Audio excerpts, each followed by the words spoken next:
बिस्मिल्लाहिर्रहमानिर्रहीम। अस्सलाम वालेकुम dear students, this is me Mohammad Farhan से स्टार्ट करते हैं आज क्लास 9 का lecture number 11।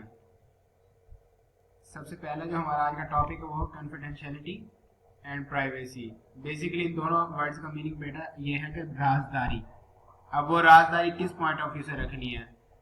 To keep the data of others, दूसरों को डाटा को रखना एज कॉन्फिडेंस, यानी कि आपने उसको किसी राजदारी के पॉइंट ऑफ व्यू से अपने पास महफूज रखना।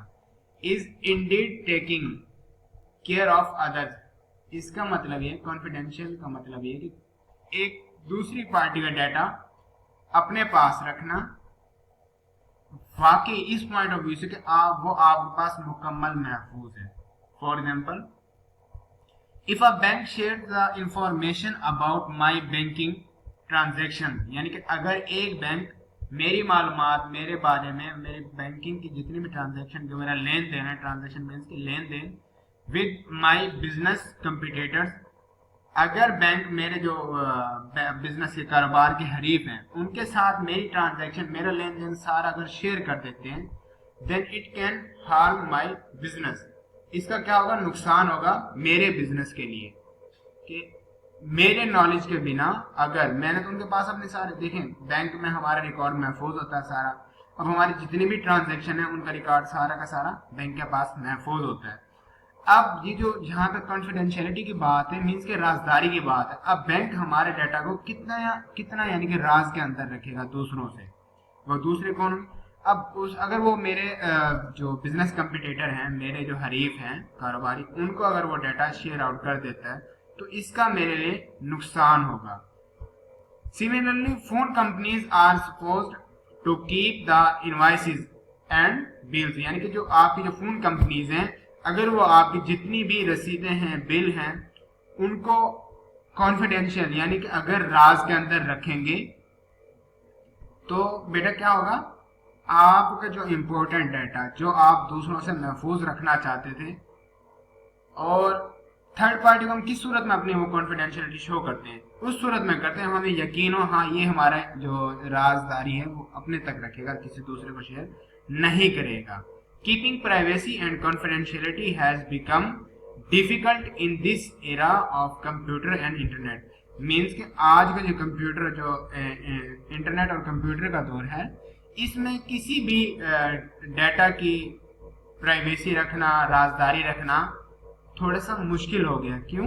Due to more usage of computer, computer के बहुत ज्यादा इस्तेमाल की वजह से a wide range of data is collected and stored, यानी कि डाटा बहुत बड़ी मिकदार में, बहुत ज्यादा मिकदार में एक तो इकट्ठा किया जाता है, फिर उसको स्टोर भी किया जाता है, महफूज किया जाता है। This data may be related to credit card, अब ये डाटा हमारा क्रेडिट कार्ड से रिलेटेड भी हो सकता है।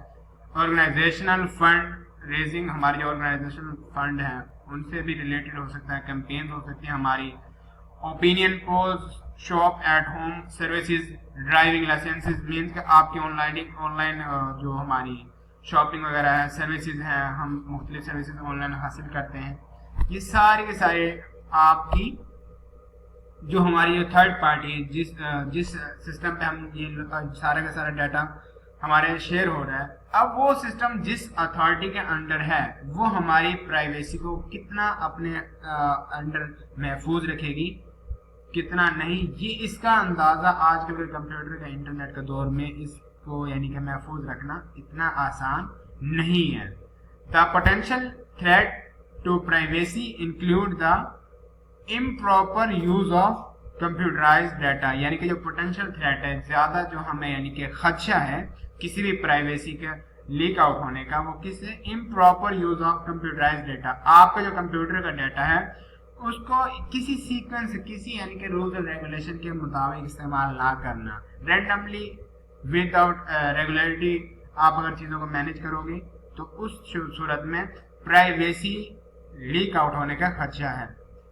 If a company sells email IDs, अगर ये कंपनी जो कि ईमेल आईडीज रखती है दूसरों की, वो उनको सेल आउट करना स्टार्ट करते हैं, and phone number two other company for marketing purpose, अगर यानी कि मार्केटिंग पर्पज के लिए अगर कोई कंपनी आपका जो ये आईडीज हैं, फोन नंबर हैं, उनको सेल आउट करना स्टार्ट कर देती है, it breaches the confidentiality of data, वो क्या होगा, आबरी तोड़ देगी आपकी राजदारी को। कौन सी राजदारी? जो आपका डाटा था, उस डाटा की राजदारी को वो कंपनी तोड़ सकती है, क्योंकि आपका ओवरऑल फोन कॉल वगैरह सारी की सारी किसी थर्ड पार्टी के पास महफूज होती है। बेटा अब आपने जो इसका होमवर्क लिखना है, आज का जो आपका होमवर्क है वो सिर्फ यही कि आपने इसी कॉन्फिडेंशियलिटी और प्राइवेसी का जो हमने दो पैराग्राफ पढ़े, ये आपने लिखने भी हैं और याद भी करने हैं, और इसको अच्छे से समझना बेटा। ये इंपॉर्टेंट चैप्टर मैंने आपको पहले भी कहा, पहले बार करने का अब बता रहा हूँ। पेपर के पॉइंट ऑफ व्यू में जो हमारा लॉन्ग का पार्ट होगा उसमें ये काफ़ी इंपॉर्टेंट है। ये वाला जो चैप्टर है, यहाँ से लॉन्ग क्वेश्चन वो एग्जामिनर लाजमी पिक करता है। छोटा सा चैप्टर है, जितना इसको अच्छे से तैयार करोगे आपके लिए उतना ही इसका फ़ायदा है। बाकी इंशाल्लाह हम लोग नेक्स्ट लेक्चर में कवर करेंगे। तब तक के लिए अल्लाह हाफ़िज़।